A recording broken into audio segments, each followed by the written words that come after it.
Hello ಸ್ನೇಹಿತರೆ, welcome back to my YouTube channel. ನಾನು ನಿಮ್ಮ ನೇತ್ರ. ಎಲ್ಲರೂ ಹೇಗಿದ್ದೀರಾ? ಆರಾಮಾಗಿದ್ದೀರಾ ಅಂತ ಭಾವಿಸ್ತಾ ಇವತ್ತಿನ ಲಾಗ್ನ ಆರಂಭ ಮಾಡುವ ಬನ್ನಿ. ಇವತ್ತು ನಾನು ತೊಟ್ಟಿಲು ಶಾಸ್ತ್ರದ ಲಾಗ್ನ ಹಾಕ್ತಾ ಇದ್ದೇನೆ. ಸೊ ಅದಕ್ಕಿಂತ ಮುಂಚೆ ಈ ಲಾಗ್ನ ಎಲ್ಲೂ ಮಿಸ್ ಮಾಡಬೇಡಿ, ಪೂರ್ತಿಯಾಗಿ ನೋಡಿ. ತುಂಬಾ ಚೆನ್ನಾಗಿದೆ ಅಂತಲೇ ಹೇಳ್ಬೋದು. ಯಾರಾದರೂ ನನ್ನ ಚಾನಲ್ನ ಹೊಸದಾಗಿ ನೋಡ್ತಿದ್ದೀರಾ ಅಂದರೆ ಸಬ್ಸ್ಕ್ರೈಬ್ ಮಾಡ್ಕೊಂಡು ನೋಡಿ, ಮತ್ತು ಲೈಕ್ ಮಾಡಿ, ಶೇರ್ ಮಾಡಿ, ಆದಷ್ಟು ನನಗೆ ಶೇರ್ ಮಾಡಿ. ನಿಮ್ಮೆಲ್ಲರ ಪ್ರೀತಿಯ ಸಪೋರ್ಟ್ ಸದಾ ಹೀಗೆ ಇರಲಿ. ಸಪೋರ್ಟ್ ಇನ್ನೂ ಜಾಸ್ತಿ ಮಾಡಿ ಅಂತ ಕೇಳ್ತಾ ಬನ್ನಿ ಲಾಗ್ನ ಆರಂಭ ಮಾಡುವ. ನಾನು ಮೊದಲಿಗೆ ತುಳಸಿ ಪೂಜೆಯನ್ನು ಮಾಡಿಸ್ತಾ ಇದ್ದಾರೆ ಅಮ್ಮ ಇಲ್ಲಿ. ಮಳೆ ಜಾಸ್ತಿ ಇರೋದ್ರಿಂದ ಚಳಿ ಸ್ವಲ್ಪ ಒಳಗಡೆ ನೆಲೆಸ್ಕೊಂಡಿದ್ದೀನಿ. ನಾನು ತುಳಸಿ ಕಟ್ಟೆದಲ್ಲಿ ಇಟ್ಕೊಂಡು ಕಾಯಿ ಇಟ್ಟು ಅಕ್ಷತೆಯನ್ನು ಹಾಕಿ ಪೂಜೆಯನ್ನು ಮಾಡಿಸ್ತಾ ಇದ್ದಾರೆ. ಮೊದಲಿಗೆ ಇದೊಂದು ಪೂಜೆ ಕಾರ್ಯಕ್ರಮ ಮುಗಿಸ್ಕೊಂಡು ಆಮೇಲೆ ಬೇರೆ ಕಾರ್ಯಕ್ರಮ ಮಾಡಬೇಕು ಅಂತೇಳಿ ಹೇಳಿದ್ರು. ಹಾಗಾಗಿ ತುಳಸಿಯ ಕಾರ್ಯಕ್ರಮವನ್ನು ಮಾಡ್ಕೊಂಡ್ವಿ, ತುಳಸಿ ಪೂಜೆ ಇದು. ಅದಾದಮೇಲೆ ನಮ್ಮನ್ನು ಕರ್ಕೊಂಡು ಹೋಗಲಿಕ್ಕೆ, ಚರಿನ ಕರ್ಕೊಂಡು ಹೋಗಲಿಕ್ಕೆ ದಿಬ್ಬಣ ಬಂದಿತ್ತು. ಅಂದರೆ ನನ್ನ ಗಂಡನ ಮನೆ ಕಡೆಯಿಂದನೂ ಕೂಡ ದಿಬ್ಬಣ ಬರಬೇಕು, ನಮ್ಮ ಕಡೆಯಿಂದ ಕೂಡ ದಿಬ್ಬಣ ಹೋಗಬೇಕಂತೆ. ಸೊ ಹಾಗಾಗಿ ಅವ್ರ ಕಡೆಯಿಂದ ಅವ್ರ ಚಿಕ್ಕಮ್ಮ, ಅವ್ರ ಅತ್ತೆ ಮಕ್ಕಳು ಇವರೆಲ್ಲರೂ ಕೂಡ ಬಂದಿದ್ದರು. ತುಂಬಾ ಖುಷಿ ಆಯಿತು ಅಂತಲೇ ಹೇಳ್ಬೋದು ಎಲ್ಲರೂ ಬಂದಿರೋದು. ಹಾಗೆ ಗಾಡಿ ಕೂಡ ಮಾಡಿಸ್ಕೊಂಡು ಬಂದಿದ್ರು ತೊಟ್ಟಿಲನ್ನ ಕರ್ಕೊಂಡು ಹೋಗಲಿಕ್ಕೆ, ತೊಗೊಂಡು ಹೋಗಲಿಕ್ಕೆ. ಇಲ್ಲಿ ತಮ್ಮ ಬಂದುಬಿಟ್ಟು ಪೂಜೆಯನ್ನು ಮಾಡ್ತಾಯಿದ್ದಾರೆ, ಮನೆ ದೇವ್ರ ಪೂಜೆ. ಹಾಗೆ ತೊಟ್ಟಿಲು ಪೂಜೆ ಕೂಡ ಮಾಡಬೇಕಾಗ್ತದೆ. ತೊಟ್ಟಿಲು ಪೂಜೆನೂ ಕೂಡ ಮಾಡಿ ಅದಾದಮೇಲೆ ತೊಗೊಂಡು ಹೋಗಬೇಕು ಅಂತೇಳಿ ಹೇಳಿದ್ರು. ಹಾಗೆ ತೊಟ್ಟಿಲನ್ನು ತೊಗೊಂಡು ಹೋಗಬೇಕಾದ್ರೆ ಖಾಲಿ ತೊಟ್ಟಿಲು ತೊಗೊಂಡು ಹೋಗಬಾರ್ದು. ತೊಟ್ಟಿಲೊಳಗಡೆ ವೀಳ್ಯದೆಲೆ ಮತ್ತು ಅಡಿಕೆಯನ್ನು ಇಟ್ಟು ಕಳಿಸ್ಬೇಕಂತೆ. ಇದು ಒಂದು ಶಾಸ್ತ್ರ. ಖಾಲಿ ತೊಟ್ಟಿಲು ತೊಗೊಂಡು ಹೋಗಬಾರ್ದು ಅಂತೇಳಿ ಹೇಳಿದ್ರು. ನಮ್ಮ ಅಮ್ಮನಿಗಂತೂ ಮುಂಚಿನ ದಿವಸನೇ ಸಿಕ್ಕಾಪಟ್ಟೆ ಅಳ್ತಾಯಿದ್ರು, ಸಿಕ್ಕಾಪಟ್ಟೆ ಬೇಜಾರಾಗಿತ್ತು ಅವರಿಗೆ ನಾವು ಹೋಗ್ತಾ ಇರೋದು.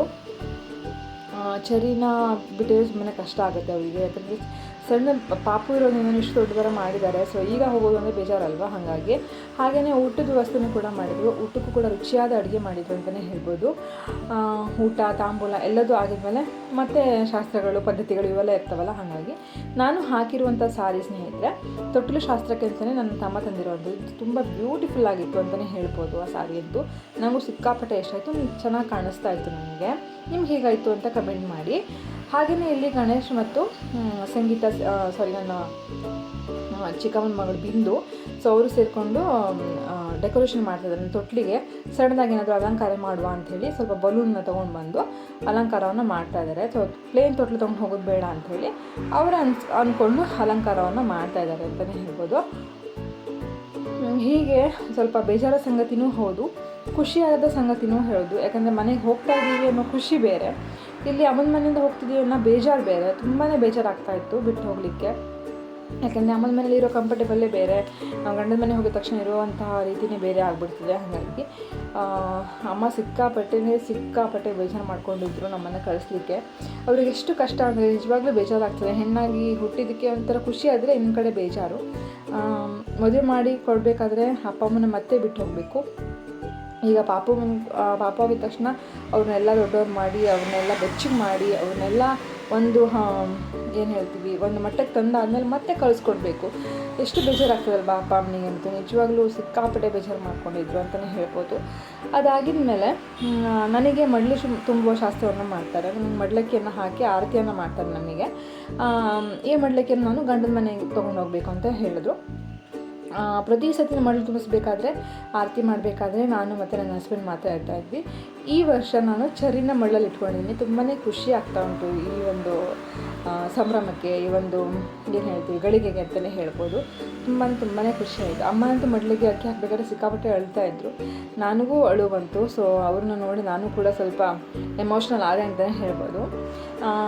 ಹಾಗೆ ನಾನು ಚರಿಗೆ ಹಾಕಿರೋಂಥ ಡ್ರೆಸ್ ತುಂಬ ಬ್ಯೂಟಿಫುಲ್ಲಾಗಿ ಕಾಣಿಸ್ತಾ ಇತ್ತು ಅವನಿಗೆ. ಸೊ ನಿಮ್ಗೆ ಹೆಂಗೆ ಕಾಣಿಸುತ್ತೆ ಅಂತೇಳಿ ಕಮೆಂಟ್ ಮಾಡಿ. ಯಾಕೆಂದರೆ ವಿಡಿಯೋದಲ್ಲಿ ಸ್ವಲ್ಪ ನಿಮಗೆ ಡಲ್ಲಾಗಿ ಕಾಣಿಸೋದು, ಆದರೆ ನಿಜವಾಗಿ ನೋಡಬೇಕಾದ್ರೆ ತುಂಬಾ ಚೆನ್ನಾಗಿತ್ತು. ಸೊ ಧೋತಿ ಒಂದು ಕಡೆ ಇತ್ತು, ವೈಟ್ ಕಲರ್ ಧೋತಿ ಇತ್ತು. ಸೊ ಅದಕ್ಕೆ ಮ್ಯಾಚ್ ಆಗಿರೋ ಥರ ಒಂದು ಜುಬ್ಬನ ನಾನು ಸ್ಟಿಚ್ ಮಾಡಿಸಿರೋದು. ಕ್ಲಾತನ್ನು ತೊಗೊಂಡು ಶಿರ್ಸಿಲ್ ತೊಗೊಂಡು, ಸೊ ಅದನ್ನ ಒಂದು ಟೈಲರಿಂಗ್ ಶಾಪಲ್ಲಿ ಮಾಡಿಸಿ ಅವರು ಕೂಡ ನೀಟಾಗಿ ಅವನ ಮೆಜರ್ಮೆಂಟ್ ಹೇಗೆ ಬೇಕೋ ಅದೇ ರೀತಿಯಲ್ಲಿ ಸ್ಟಿಚ್ ಮಾಡಿ ಕೊಟ್ಟಿದ್ರು. ತುಂಬ ಚೆನ್ನಾಗಿ ಕಾಣಿಸ್ತಾ ಇತ್ತು. ಹಾಗೆ ನನಗೆ ಸ್ವಲ್ಪ ಜಾಸ್ತಿ ಮಳೆ ಇರೋದ್ರಿಂದ ಅಮ್ಮ ಚರಿಗೆ ಕಿವಿಗೆ ಕಟ್ಬಿಟ್ಟಿದ್ರು. ಯಾಕಂದರೆ ಮಳೆಗೆ ಗಾಳಿಗೆ ಮಕ್ಕಳನ್ನ ಕರ್ಕೊಂಡು ಹೋದರೆ ಕೋಲ್ಡ್ ಆಗೋ ಚಾನ್ಸ್ ಇರುತ್ತೆ, ಇನ್ನೇನು ಅನಾರೋಗ್ಯ ತೊಂದರೆ ಬರ್ಬೋದು ಅಂತ ಹೇಳಿ ಕಿವಿನ ಬಟ್ಟೆಯಿಂದ ಕಟ್ಟಿದ್ರು. ನೋಡ್ಬೋದು ಇಲ್ಲಿ ಆರತಿ ಎಲ್ಲ ಆಯಿತು, ಮಡ್ಲಕ್ಕಿನೂ ಕೂಡ ಆಯಿತು. ಇನ್ನು ನಾವು ಹೊರಡುವಂಥ ಸಮಯ ಅಂತಲೇ ಹೇಳ್ಬೋದು ಮನೆ ಕಡೆ. ತುಂಬ ದಿವಸ ಆಗಿದ್ಮೇಲೆ ಹೋಗ್ತಾ ಇರೋ ಖುಷಿ ಇದೆ. ಅಪ್ಪ ಅಮ್ಮ ಮನೆ ಬಿಟ್ಟು ಹೋಗೋ ಬೇಜಾರು ನಿಜವಾಗ್ಲೂ ಇದೆ. ಮತ್ತೊಮ್ಮೆ ಹೇಳ್ತಾ ಇದ್ದೀನಿ, ಸಿಕ್ಕಾಪಟ್ಟೆ ನಂಗೆ ಬೇಜಾರಾಯಿತು ಆ ಮೂಮೆಂಟಲ್ಲಿ ಅಂತಲೇ ಹೇಳ್ಬೋದು. ಇಲ್ಲೂ ಕೂಡ ಅಷ್ಟೇ ಗಾಡಿ ಪೂಜೆ ಮಾಡಿ ಮುಂದಿನ ಕೆಲಸ ಮಾಡಬೇಕಾಗ್ತದೆ. ಮುಂದೆ ನಮ್ಮ ಒಂದು ಪಯಣವನ್ನು ಮುಂದುವರಿಸಬೇಕಾಗ್ತದೆ. ಗಾಡಿ ಪೂಜೆನೂ ಅಷ್ಟೇ. ಈ ಮದುವೆ ಏನಾದರೂ ಆದರೆ ನಾವು ಗಾಡಿ ಪೂಜೆ ಮಾಡ್ದೇ ಮುಂದೆ ಹೋಗೋದೇ ಇಲ್ಲ. ಏನು ಅನಾಹುತ ಆಗಬಾರ್ದು, ಮುಂದಿನ ಕಾರ್ಯ ಒಳ್ಳೆಯದಾಗಬೇಕು ಅನ್ನೋ ಸಲುವಾಗಿ ಗಾಡಿ ಪೂಜೆಯನ್ನು ಮಾಡಿ ಮುಂದುವರಿತೀವಿ. ಹಾಗೆಯೇ ಇಲ್ಲೂ ಕೂಡ, ಯಾಕೆಂದರೆ ಮಗುಗೊಂದೇ ಹೊಸ ಪ್ರಪಂಚ ಆಗಿರೋದಿಲ್ಲ, ಹೊಸ ಜೀವನ ಆಗಿರೋದಿಲ್ಲ. ಮಗು ಒಟ್ಟಿಗೆ ತಾಯಿಗೂ ಕೂಡ ಒಂದು ಹೊಸ ಪ್ರಪಂಚ, ಹೊಸ ಜೀವನ, ಎಲ್ಲದೂ ಹೊಸತು. ಮಗುಗೆ ಹೇಗೆ ಪ್ರಪಂಚವನ್ನು ಹೊಸದಾಗಿ ಕಾಣಿಸ್ತದೋ ಹಾಗೆ ಕೂಡ ನಮಗೂ ಕೂಡ ಪುನರ್ಜನ್ಮವನ್ನು ಪಡೆದು ಬಂದಿರ್ತೀವಿ ಅಂತಲೇ ಹೇಳ್ಬೋದು. ಒಂದು ಮಗುವನ್ನು ಹೊರಗಡೆ ಬಂದು ನಾವು ಇಷ್ಟು ಮಟ್ಟಕ್ಕೆ ಚೇತರಿಸ್ಕೊಂಡಿದ್ದೀವಿ ಅಂತ ಹೇಳಿದವಾಗ ಇನ್ನು ಮುಂದಿನ ಜೀವನ ಕೂಡ ಹೊಸದಾಗಿ ನಾವು ನಡೆಸಬೇಕಾಗ್ತದೆ. ಹಾಗಾಗಿ ಯಾವುದೇ ರೀತಿಯ ವಿಘ್ನಗಳು ಬರಬಾರ್ದು ಅನ್ನೋ ಸಲುವಾಗಿ ಎಲ್ಲ ದೇವರಿಗೂ ಕೂಡ ನೆನೆಸ್ಕೊಂಡು ಕೈ ಮುಗಿದು ಪೂಜೆಯನ್ನು ಮಾಡಿ ಮುಂದಿನ ಒಂದು ಪಯಣಕ್ಕೆ ಸಿದ್ಧರಾಗ್ತೀವಿ ಅಂತಲೇ ಹೇಳ್ಬೋದು. ಈ ಒಂದು ಶಾಸ್ತ್ರ ನಮ್ಮ ಮನೆಯಲ್ಲಿ ಮಾಡಿರುವಂಥ ಶಾಸ್ತ್ರ ಎಲ್ಲ ಕಡೆ ಇರೋದಿಲ್ಲ. ಒಂದೊಂದು ಕಡೆ ಒಂದೊಂದೊಂದು ರೀತಿಯ ಶಾಸ್ತ್ರಗಳಿರ್ತವೆ. ಸೊ ದೇವರು ಅಷ್ಟೇ, ನಂಬಿಕೆ ಇದ್ದವರಿಗೆ ಮಾತ್ರ ದೇವರು, ನಂಬಿಕೆ ಇಲ್ಲದಿದ್ದವರಿಗೆ ನಾವು ದೇವರು ನಂಬಿ ಅಂತ ಹೇಳಿ ನಂಬಿಸೋಕ್ಕಾಗೋದಿಲ್ಲ. ಯಾರಿಗೆಲ್ಲ ನಂಬಿಕೆ ಇದೆ ಅವ್ರಿಗೆ ಮಾತ್ರ ನಂಬಿಕೆ ಬರುತ್ತೆ ಅಂತಲೇ ಹೇಳ್ಬೋದು. ನೋಡ್ಬೋದು ಸ್ನೇಹಿತರೆ, ನನ್ನ ಸಾರಿ ಎಷ್ಟು ಬ್ಯೂಟಿಫುಲ್ಲಾಗಿ ಕಾಣಿಸ್ತಾ ಇತ್ತಲ್ವ, ನನಗಂತೂ ಸಿಕ್ಕಾಪಟ್ಟೆ ಇಷ್ಟ ಆಯಿತು ಅಂತಲೇ ಹೇಳ್ಬೋದು. ನಮ್ಮನ್ನು ಕಳಿಸ್ಲಿಕ್ಕೂ ಕೂಡ ತುಂಬ ಜನ ಬಂದಿದ್ದರು. ಹಾಗೆ ನಾವು ಗಾಡಿ ಕೂಡ ನಾವು ಟಿ ಟೆಂಪೋ ಈ ಥರ ಏನೂ ಮಾಡಿಸ್ಲಿಲ್ಲ. ಯಾಕೆ ಅಂತಂದರೆ ಆ ಚರಿ ತೊಟ್ಲು ತುಂಬ ದೊಡ್ಡದಿತ್ತು.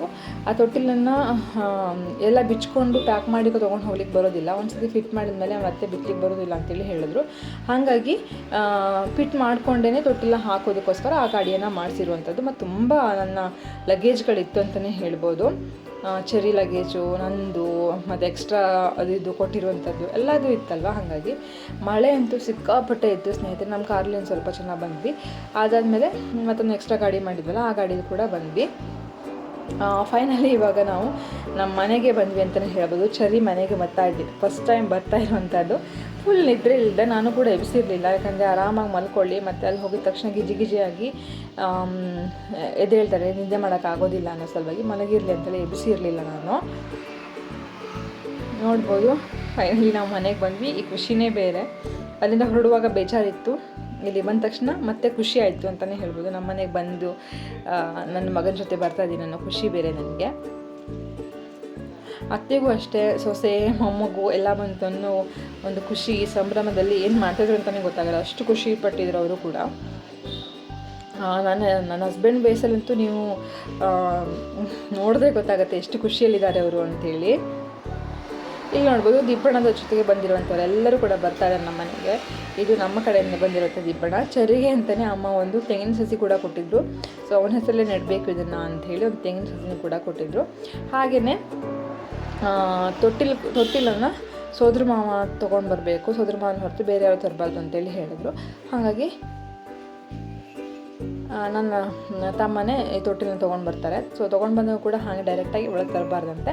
ಅದಕ್ಕೂ ಕೆಲವಷ್ಟು ಶಾಸ್ತ್ರಗಳು, ಪ್ರತಿ ಒಂದು ಹೆಜ್ಜೆಗೂ ಶಾಸ್ತ್ರ ಇರ್ತದೆ ಅಂತಲೇ ಹೇಳ್ಬೋದು ನಮ್ಮ ಕಡೆ ಅಂತೂ. ಅವನಿಗೆ ತೊಟ್ಟಿಲನ್ನು ತಲೆ ಮೇಲೆ ಇಟ್ಕೊಂಡಿರ್ತಾನೆ. ಸೊ ಆ ತೊಟ್ಟಿಲನ್ನು ತೊಗೊಂಬರೋಕ್ಕಿಂತ ಮುಂಚೆ ಅಂದರೆ ಪಾದವನ್ನು ತೊಳಸ್ತಾರೆ. ಕುಡಿಬಾಳೆಯಲ್ಲಿ ಅವನನ್ನು ನಿಲ್ಲಿಸ್ಕೊಂಡು ಆ ಪಾದವನ್ನು ತೊಳಸಿ ಅವನಿಗೆ ಉಡುಗೊರೆಯನ್ನು ಕೊಟ್ಟು ಒಳ ಕರ್ಕೊಳ್ಳುವಂಥ ಪದ್ಧತಿ ಇದೆ. ಸೊ ಇದು ತೊಟ್ಟಿಲನ್ನು ಒಳ ಕರ್ಕೊಳ್ಳುವ ಅಂಥ ಪದ್ಧತಿ ಅಂತಲೇ ಹೇಳ್ಬೋದು. ಬಲೂನ್ ಡೆಕೋರೇಷನ್ ಎಲ್ಲ ಮಾಡಿದರು. ಅದು ಫುಲ್ ಗಾಡಿಯಲ್ಲಿ ಕೂತ್ಕೊಂಡಾಗ ಬಿಚ್ಚೋಯ್ತು ಅಂತೇಳಿ ಎಲ್ಲ ತೊಟ್ಟಿಲೊಳಗೆ ತುಂಬ್ಕೊಂಡು ಬಂದಿದ್ದಾರೆ. ಅದಾಗಿದ ಮೇಲೆ ನಾವು ಕೂಡ ಸೀದಾ ಒಳಗಡೆ ಹೋಗೋಂಗಿಲ್ಲ. ನಮಗೂ ಕೂಡ ಈ ಥರ ಒಂದು ಪುಟ್ಟ ಶಾಸ್ತ್ರಗಳಿದೆ, ಅದನ್ನೆಲ್ಲ ಮುಗಿಸ್ಕೊಂಡು ಹೋಗಬೇಕಾಗ್ತದೆ. ನೋಡ್ಬೋದು ಈ ಥರ ನಮಗೂ ಕೂಡ ಕುಡಿಬಾಳೆಯಲ್ಲಿ ನಿಲ್ಲಿಸಿ ಪಾದವನ್ನು ತೊಳೆದು ಆರತಿಯನ್ನು ಮಾಡಿ ಒಳಗಡೆ ಕರ್ಕೊಳ್ತಾರೆ. ಜೊತೆಗೆ ಹೊಸ ಜಾಗ, ಹೊಸ ಜನ, ಹೊಸ ಮನೆ, ಹೊಸ ಖುಷಿ ಅಂತಲೇ ಹೇಳ್ಬೋದು. ನಾವು ಮನೆಯಷ್ಟು ರೀಚ್ ಆಗೋ ಅಷ್ಟೊತ್ತಿಗೆ ಸ್ವಲ್ಪ ಮಳೆ ಕೂಡ ಕಡಿಮೆ ಆಗಿತ್ತು ಆ ಟೈಮಲ್ಲಿ.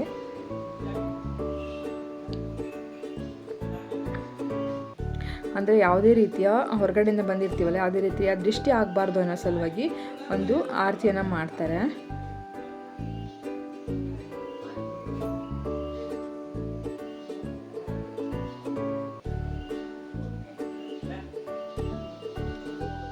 ಅದಕ್ಕೆ ಹೇಳೋದು ಮಕ್ಕಳಿಗೆ ತಾಯಿ ಆದಮೇಲೆ ಸೋದರ ಮಾವನೇ ತಾಯಿ ಆಗ್ತಾನೆ ಅಂತ. ನಿಜವಾಗ್ಲೂ ಇದು ಸರಿಯಾದ ಮಾತು, ತೂಕವಾದ ಮಾತು ಅಂತಲೇ ಹೇಳ್ಬೋದು. ಯಾಕಂದರೆ ಪ್ರತಿಯೊಂದು ಹೆಜ್ಜೆಯಲ್ಲೂ ಸೋದರ ಮಾವ ಇರ್ತಾನೆ. ನಾನು ಎಷ್ಟು ಪ್ರೀತಿ ಮಾಡ್ತಾನೋ ಅಷ್ಟು ಪ್ರೀತಿಯನ್ನು ಅಷ್ಟೇ ಆಸೆಯನ್ನು ಇಟ್ಕೊಂಡಿರ್ತಾನೆ ಸೋದರ ಮಾವನು ಕೂಡ. ಹಾಗೆ ನಮಗೆ ವೆಲ್ಕಮ್ ಮಾಡಲಿಕ್ಕೆ ಈ ಥರ ಡೆಕೋರೇಷನ್ ಮಾಡಿದರು ನನ್ನ ಸಿಸ್ಟರ್ಸ್. ತುಂಬಾ ಅಂದರೆ ತುಂಬಾ ಚೆನ್ನಾಗಿ ಮಾಡಿದರು. ದೀಪ, ಪೂಜಾ, ಅಮೋಗೆಲ್ಲ ಸೇರ್ಕೊಂಡು ಮಾಡಿದರು. ತುಂಬ ಅಂದರೆ ತುಂಬ ಚೆನ್ನಾಗಿತ್ತು. ನಂಗೆ ಸಿಕ್ಕಾಪಟ್ಟೆ ಇಷ್ಟ ಆಯಿತು. Thank you so much and all. ಹಾಗೆಯೇ ಚರಿನ ಒಳಗೆ ಕರ್ಕೊಂಡು ಬಂದ್ವಿ. ಅದಾದಮೇಲೆ ಅವನಿಗೆ ವೆಲ್ಕಮ್ ಮಾಡಲಿಕ್ಕೆ ಈ ಥರದ್ದೆಲ್ಲ ರೆಡಿ ಮಾಡಿದರು ಅಂತಲೇ ಹೇಳ್ಬೋದು. ಪುಟ್ಟ ಪುಟ್ಟ ಹೆಜ್ಜೆಯ ಒಂದು ಜೆರಾಕ್ಸನ್ನು ತಗೊಳ್ತಾ ಇದ್ದೀವಿ ಇಲ್ಲಿ ಕುಂಕುಮದಲ್ಲಿ. ಸಖತ್ತಾಗಿತ್ತು ಈ ಮೂಮೆಂಟ್ ಅಂತೂ. ನಂಗೆ ಸಿಕ್ಕಾಪಟ್ಟೆ ಇಷ್ಟ ಆಯಿತು. ಯಾವಾಗಲೂ ಇನ್ಸ್ಟಾಗ್ರಾಮಲ್ಲಿ ಈ ಥರ ನೋಡ್ತಾ ಇದ್ವಿ. ನಾವೇ ರಿಯಲ್ ಆಗಿ ಈ ಥರ ಅನುಭವಿಸ್ಬೇಕಾದ್ರೆ ಈ ಮೂಮೆಂಟನ್ನ ಸಿಕ್ಕಾಪಟ್ಟೆ ಇಷ್ಟ ಆಯಿತು, ಸಿಕ್ಕಾಪಟ್ಟೆ ಖುಷಿ ಆಯಿತು ಅಂತಲೇ ಹೇಳ್ಬೋದು. ಹಾಗೆ ಕರ್ಕೊಂಡು ಬಂದು ನಾನು ಚರಿನ ದೇವ್ರ ಮನೆ ಮುಂದೆ ಮಲಗಿಸ್ದೆ. ಅದಾಗಿದ ಮೇಲೆ ತೊಟ್ಲು ಕೂಡ ದೇವ್ರ ಮನೆ ಮುಂದೆ ಇಟ್ಟರು. ಅದರಲ್ಲಿ ತೊಟ್ಲಲ್ಲಿ ಚರಿನ ಮಲಗಿಸ್ಬೇಕು ಅಂತೇಳಿ ಹೇಳಿದ್ರು. ಮಡ್ಲಕ್ಕಿ ಕೊಟ್ಟಿದ್ರಲ್ಲ ಅದನ್ನು ನಾನು ಇಲ್ಲಿ ದೇವ್ರ ಮುಂದೆ ಇಡ್ತಾ ಇದ್ದೀನಿ. ಇಲ್ಲೂ ಕೂಡ ಬಂದವರಿಗೆಲ್ಲರಿಗೂ ಕೂಡ ಊಟದ ವ್ಯವಸ್ಥೆ ಎಲ್ಲದೂ ಕೂಡ ಮಾಡಿದ್ರು ಅಂತಲೇ ಹೇಳ್ಬೋದು. ಫೈನಲಿ ಚರಿನ ಮನೆಯಲ್ಲಿ ತೊಟ್ಟಿಲಲ್ಲಿ ಹಾಕಿದ್ದೀನಿ. ಈಗ ನೋಡ್ಬೋದು ಅವ್ನ ಡ್ರೆಸ್ ಎಷ್ಟು ಬ್ಯೂಟಿಫುಲ್ಲಾಗಿ ಕಾಣಿಸ್ತಾ ಇತ್ತು ಅಂತ. ಇವಾಗ ಕರೆಕ್ಟಾಗಿ ಗೊತ್ತಾಗುತ್ತೆ ನಿಮಗೆ. ತುಂಬ ಅಂದರೆ ತುಂಬ ಚೆನ್ನಾಗಿತ್ತು. ಮಟೀರಿಯಲ್, ಕಲರ್ಸ್ ಎಲ್ಲ ನಂಗೆ ಸಿಕ್ಕಾಪಟ್ಟೆ ಇಷ್ಟ ಆಗಿತ್ತು. ಸೊ ನೋಡ್ಬೋದು ನನ್ನ ಚರಿ ಹೇಗೆ ಕಾಣಿಸ್ತಾ ಇದ್ದಾನೆ ಅಂತೇಳಿ ಕಮೆಂಟ್ ಮಾಡಿ. ಕಿವಿ ಕೂಡ ಸುಚ್ಚಿಬಿಟ್ಟಿದ್ವಿ ನಾವು. ಒಂದು 3 ಮಂತ್ಸ್ ಇರಬೇಕಾದ್ರೇ 2.5-3 ಮಂತ್ಸ್ ಇರಬೇಕಾದ್ರೆ ಕಿವಿ ಕೂಡ ಸುಚ್ಚಿಸಿದ್ವಿ. ಯಾಕೆಂದರೆ ತುಂಬ ದೊಡ್ಡವನಾಗಿದ್ದ ತಕ್ಷಣ ಪೇಯ್ನ್ ಆಗ್ತದೆ, ಚಿಕ್ಕನಿರಬೇಕಾದ್ರೆ ನೋವು ಆಗೋದಿಲ್ಲ ಅನ್ನೋ ಸಲುವಾಗಿ. ಸೊ ಆವಾಗಲೇ ಸುಚ್ಚಿಸಿದ್ವಿ. ಸೊ ಅದು ಕೂಡ ನಮಗೆ ಹೆಲ್ಪ್ ಆಯಿತು ಈ ಮೂಮೆಂಟಲ್ಲಿ. ಯಾಕಂದರೆ ತೊಟ್ಟಿಲು ಕಳಿಸ್ಬೇಕಾದ್ರೆ ಚುಚ್ಚಿಸ್ತಾ ಇದ್ರಂತೆ. ಸೊ ನಾವು ಒಂಚೂರು ಮುಂಚೆ ಮಾಡ್ಕೊಂಡಿದ್ದಕ್ಕೆ ನೋವೆಲ್ಲ ಏನೂ ಇರಲಿಲ್ಲ, ಆರಾಮಾಗಿ ಇದ್ದ ಅಂತಲೇ ಹೇಳ್ಬೋದು. ತೊಟ್ಟಿಲಲ್ಲಿ ಆರಾಮಾಗಿ ಆಡ್ತಾಯಿದ್ದ. ತೊಟ್ಟಿಲಲ್ಲಿ ಮಲಗೋದಂದರೆ ಅವನಿಗೆ ತುಂಬಾ ಇಷ್ಟ. ಮನೆಯಲ್ಲೂ ಕೂಡ ಆರಾಮ್ಸೆ ಮಲಗ್ತಾ ಇದ್ದ. ಅದಾಗಿದ ಮೇಲೆ ಒಂದು ಬ್ಯೂಟಿಫುಲ್ ಕೇಕ್ನ ತೊಗೊಂಡು ಬಂದಿದ್ದರು, ವೆಲ್ಕಮ್ ಟು ಹೋಮ್ ಅಂತ. ಸೊ ನನಗೆ ಯಾವಾಗಲೂ ಕೇಕಲ್ಲಿ ಕಟ್ ಮಾಡಬೇಕಾದ್ರೆ ಈ ಸ್ಪಾರ್ಕಲ್ ಹಚ್ಚಬೇಕಾದ್ರೆ ಸಿಕ್ಕಾಪಟ್ಟೆ ಭಯ ಆಗುತ್ತೆ. ಒಂದು ಸತಿ ಪಟ್ ಅಂತ ಸ್ಫೋಟ್ ಆಗಿಬಿಡುತ್ತೆ. ಸೊ ನಂಗೆ ಸಿಕ್ಕಾಪಟ್ಟೆ ಭಯ ಅದು. ಸೊ ಇವಾಗಲೂ ಕೂಡ ನಂಗೆ ಹಚ್ಚಬೇಕಾದ್ರೆ ತುಂಬಾ ಭಯನೇ ಆಗ್ತಾಯಿತ್ತು ಅಂತ ಹೇಳ್ಬೋದು. ಚರಿಗೆ ಇವೆಲ್ಲ ಹೊಸ್ತು. ಎಲ್ಲರ ಮುಖದಲ್ಲೂ ಕೂಡ ತುಂಬಾ ಖುಷಿ ಇತ್ತು ಅಂತಲೇ ಹೇಳ್ಬೋದು. ಸೊ ಇದೆಲ್ಲ ಆಗಿದ್ಮೇಲೆ ಊಟದ ವ್ಯವಸ್ಥೆ ಕೂಡ ಮಾಡಿದ್ರು ಅಂತಲೇ ಹೇಳಿದ್ನಲ್ಲ. ಊಟಕ್ಕೆ ಕೂಡ ಎಲ್ಲ ರೀತಿಯ ಸಿದ್ಧತೆಗಳಾಗಿತ್ತು. ಯಾಕಂದರೆ ಮತ್ತೆ ರಿಟರ್ನ್ ಅವರೆಲ್ಲ ಮನೆಗೆ ಹೋಗಬೇಕಿತ್ತು, ಅಪ್ಪ ಅಮ್ಮ ಮನೆಗೆ ಹೋಗಬೇಕಿತ್ತು. ಸೊ ಹಾಗಾಗಿ ಬೇಗ ಎಲ್ಲ ಊಟ ಮುಗಿಸ್ಕೊಂಡು ಹೋಗಬೇಕು ಅಂಥೇಳಿ ಎಲ್ಲ ರೀತಿಯ ವ್ಯವಸ್ಥೆ ಕೂಡ ಮಾಡಿದ್ರು ಅಂತಲೇ ಹೇಳ್ಬೋದು. ನನಗೆ ಇಲ್ಲಿ ಕೇರ್ ಮಾಡಲಿಕ್ಕೆ, ನನ್ನ ಚರಿಗೆ ಕೇರ್ ಮಾಡಲಿಕ್ಕೆ ಅಂಥೇಳಿ ಒಬ್ಬರು ಹೋಮ್ ಕೇರ್ನ ತೊಗೊಂಡಿದ್ವಿ. ಸೊ ಒಬ್ಬರು ಬಂದಿದ್ದರು. ಅವರು ಚರಿ ಸ್ನಾನ ಮಾಡಿಸೋದಾಗಿರ್ಬೋದು, ನನಗೆ ಸ್ನಾನ ಮಾಡಿಸೋದಾಗಿರ್ಬೋದು, ಅಥವಾ ಚರಿ ಬಟ್ಟೆ ವಾಶ್ ಮಾಡೋದು, ಪಾತ್ರೆ ವಾಶ್ ಮಾಡೋದು, ಇವೆಲ್ಲ ಕೂಡ ಅವ್ರು ಮಾಡ್ತಾಯಿದ್ರು ಅಂತಲೇ ಹೇಳ್ಬೋದು. ನನ್ನ ಎಲ್ಲ ಕೆಲಸಗಳು, ಚರಿಯ ಎಲ್ಲ ಕೆಲಸಗಳು ಕೂಡ ಅವರೇ ಮಾಡೋದು ಅಂಥೇಳಿ ಒಬ್ಬರನ್ನ ತೊಗೊಂಡಿದ್ವಿ ನಾವು. ಯಾಕಂದರೆ ಮನೇಲಾದರೆ ಅಮ್ಮ ಮಾಡ್ತಾಯಿದ್ರು. ಸೊ ಇಲ್ಲಿ ನನಗೆ ಎಲ್ಲ ಕೆಲಸಗಳನ್ನ ಮಾಡ್ಕೊಳ್ಳಿಕ್ಕೆ ಆಗೋದಿಲ್ಲ. ಜಸ್ಟ್ 4 ಮಂತ್ ಆಗಿರೋದ್ರಿಂದ ಎಲ್ಲ ಕೆಲಸಗಳನ್ನ ನಾನೇ ಮಾಡ್ಕೊಳ್ಳಿಕ್ಕೆ ಸ್ವಲ್ಪ ಹೆವಿ ಆಗ್ತದೆ ಅಂಥೇಳಿ ನಾವು ಒಬ್ಬರನ್ನ ಕೆಲಸಕ್ಕೆ ತೊಗೊಂಡಿದ್ವಿ. ಸೊ ಅವರು ಎಲ್ಲ ಕೆಲಸಗಳನ್ನು ಕೂಡ ಮಾಡ್ತಾಯಿದ್ರು. ಚರಿಗೆ ಬೆಳಗ್ಗೆದ್ದು ಸ್ನಾನ ಮಾಡಿಸೋದು, ಎಣ್ಣೆ ಹಚ್ಚೋದು ಆಗಿರ್ಬೋದು, ಆಮೇಲೆ ಏನಾದರೂ ಬಟ್ಟೆಗಳಿರ್ತವೆ, ಬಟ್ಟೆಗಳನ್ನ ವಾಶ್ ಮಾಡೋದು, ಆಮೇಲೆ ನನ್ನ ಸ್ನಾನ ಮಾಡಿಸೋದಾಗಿರ್ಬೋದು, ನನ್ನ ಬಟ್ಟೆ ವಾಶ್ ಮಾಡೋದಾಗಿರ್ಬೋದು, ಸಣ್ಣ ಪುಟ್ಟ ಕೆಲಸಗಳೆಲ್ಲ ಮಾಡ್ತಾರೆ ಅಂತಲೇ ಹೇಳ್ಬೋದು. ಹಾಗೆ ಇಲ್ಲಿ ಅಮ್ಮಂಗೆ ಮತ್ತು ಅಪ್ಪಂಗೆ ಉಡುಗೊರೆಯನ್ನೇ ಕೊಡ್ತಾ ಇದ್ದಾರೆ. ಸೊ ತೊಟ್ಲಿಗೆ ಕರ್ಕೊಂಬಂದ ತಕ್ಷಣ ಬೀಗರಿಗೆ ಈ ಥರ ಉಡುಗೊರೆಯನ್ನು ಕೊಡಬೇಕಂತೆ. ಹಾಗಾಗಿ ಬಂದಂಥ ಎಲ್ಲರಿಗೂ ಕೂಡ ಅರಿಶಿನ ಕುಂಕುಮವನ್ನು ಕೊಟ್ಟು ಅವರಿಗೆ ಒಂದು ಏನು ಹೇಳ್ತೀವಿ, ಮರ್ಯಾದೆಯನ್ನು ಸಲ್ಲಿಸೋದು ಅಂತೇಳಿ ಹೇಳ್ತಾರೆ. ಹಾಗಾಗಿ ಅಜ್ಜಿ ಕೂಡ ಬಂದಿದ್ರು. ಸೊ ಅಜ್ಜಿಗೂ ಕೂಡ ಸಾರಿಯನ್ನು ತೊಗೊಂಡು ಬಂದಿದ್ರು. ಸೊ ಅವರಿಗೂ ಕೂಡ ಕೊಟ್ಟರು. ಸ್ನೇಹಿತರೆ, ಇವತ್ತಿನ ವ್ಲಾಗ್ ಇಷ್ಟೇ. ನಿಮ್ಮೆಲ್ಲರಿಗೂ ಇಷ್ಟ ಆಗಿದೆ ಅಂತ ಅಂದ್ಕೊಂಡಿದ್ದೀನಿ. ಸೊ ಇಷ್ಟ ಆದರೆ ದಯವಿಟ್ಟು ಆದಷ್ಟು ನನಗೆ ಶೇರ್ ಮಾಡಿ, ಲೈಕ್ ಮಾಡಿ, ಕಮೆಂಟ್ ಮಾಡಿ. ನನಗಂತೂ ಖುಷಿಯಾದ ಕ್ಷಣ ಇದು ಎಲ್ಲರಿಗೂ. ಹಾಗೆ ರಿಟರ್ನ್ ಹೋಗುವಾಗ ಅಪ್ಪ ಅಮ್ಮ ಸಿಕ್ಕಾಪಟ್ಟೆ ಹತ್ಕೊಂಡು ಹೋದರು. ಸಿಕ್ಕಾಪಟ್ಟೆ ಬೇಜಾರಾಯಿತು. ನಾನು ಸಿಕ್ಕಾಪಟ್ಟೆ ಅತ್ತೆ ಅಂತಲೇ ಹೇಳ್ಬೋದು. ಎಷ್ಟು ಹತ್ತಿದ್ದೀನಿ ಅಂತಂದರೆ ಮೇ ಬಿ ಮದುವೆ ಆಗಿ ಬರಬೇಕಾದ್ರೂ ಇಷ್ಟು ನಾನು ಹತ್ತಿರಲಿಲ್ಲ ಅಂತ ಅನಿಸುತ್ತೆ. ಅಷ್ಟು ಹತ್ತಿದ್ದೀನಿ ಅಂತ ಅನ್ನಿಸ್ತು. ಸೊ ಬೇಜಾರಾಯಿತು. ಹಾಗಿದ್ರೆ ಮತ್ತೆ ಮುಂದಿನ ವ್ಲಾಗಲ್ಲಿ ಸಿಗ್ತೀನಿ. Thank you so much. ಅಲ್ಲಿವರೆಗೂ ಹ್ಯಾಪಿಯಾಗಿ ಖುಷಿಯಾಗಿರಿ ಅಂತ ಹೇಳ್ತಾ ಮತ್ತಷ್ಟು ಹೊಸ ವಿಡಿಯೋದೊಂದಿಗೆ ಸಿಗ್ತೀನಿ. ಅಲ್ಲಿವರೆಗೂ ನಿಮ್ಮೆಲ್ಲರ ಪ್ರೀತಿಯ ಆಶೀರ್ವಾದ ಸದಾ ಹೀಗೆ ಇರಲಿ ನಮ್ಮಲ್ಲಿ ಅಂತ ಹೇಳ್ತಾ ಮತ್ತೆ ಸಿಗ್ತೀನಿ. Thank you so much. Love you. Thank you for watching. Bye.